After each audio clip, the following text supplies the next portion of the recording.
Sadhguru, a lot of what you've said, you related it to what the modern world is doing to us, in the way it's teaching us, in the way we are No, behaving. I'm not really…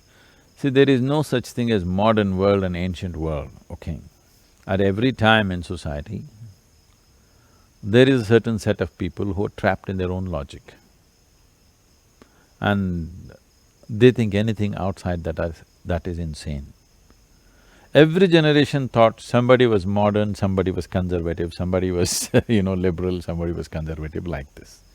No generation has not had the division. So, I'm not truly saying modern in that sense. Every society has that. Okay, let me say prudes and not so prudish people. So, being prudery, people are thinking in terms of somebody is restrained in his thought and action. I'm saying the moment you employ your intellect, you're super restrained. Silly things people are think right now, very silly things, socially, internationally, people think they're profound things because you have a constipated intelligence and overused intellect. When we say intelligence, now this little plant which produces a fragrant flower, you're discounting that intelligence. There is more intelligence in the air around you than in your brains. Yes, there is more memory in the air around you than in your brains. There's more memory in the epithelial cell of your body than in your brain. It's a fact. So, the question I was going to ask was, I wasn't born to be trapped by my intellect. Because it's a tough question for me. It's like what you're saying is you're trapped by intellect, and I agree with you because a large part of our questions to ourselves is just, circles within the mind. The mind asks, the mind answers, the mind doubts, the mind asks, the mind answers. I wasn't born like that.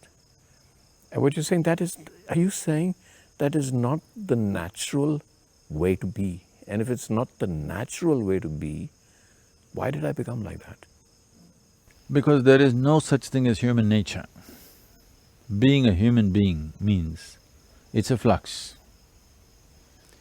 For all other creatures on this planet, nature has drawn two lines. Within that band, they must live. For a human being, only one line, the bottom line, there is no top line.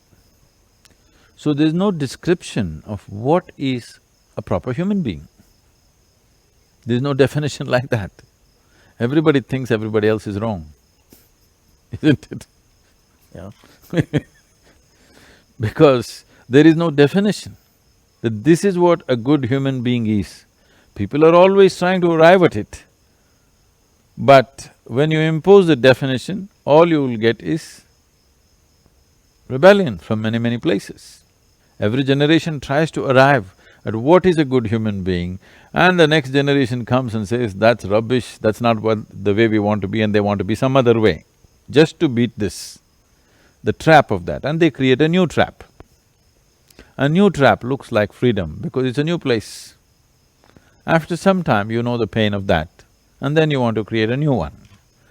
I'm talking about employing your intelligence without the limitation of your intellect. The human existence is a phenomenal intelligence. See, right now you're here, you can't do it with your thought.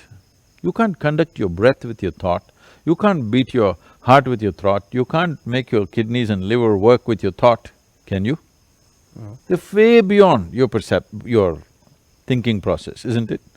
So I'm saying your thought is useful only for certain aspects of life. The thing is, you're taking it beyond its ambit and making it look stupid. It is not stupid, it's a wonderful process. The significance of being human, one of the significances of being human is we're capable of thought and conscious thought. It's wonderful. But a foot scale is wonderful if you're measuring your height, but not for the ocean. It's a wrong thing, that's all. Nothing wrong with the foot scale, it's very useful. If you're a tailor, it's useful, if you're a mason, it's useful, if for so many things it's useful. But if you're an oceanographer, don't go with the foot scale, you're going to waste your time and life and come with wrong conclusions. You're trying to use your intellect beyond its ambit, that's all. So, you will end up coming to conclusions. Rather than perceiving, you are arriving at conclusions and thinking that is true. Whatever conclusions you make have nothing to do with reality. You are making conclusions with the limited data of information that you have gathered. It doesn't matter if you've eaten the libraries of the planet. Still, what you have with you compared to what the existence is, what the creation is, it is just a minuscule of knowledge. With this knowledge, you don't try to make a conclusion. It's bound to be wrong. Maybe you earned a PhD in a university, but you cannot know truth like that. You cannot know the nature of existence like that. So the best way is to open a window and simply look. You see at least one dimension of life, the way it is, not the way you think it is. Because the way you think is essentially dependent upon the limited data that you have gathered in your brain, in a memory system rather.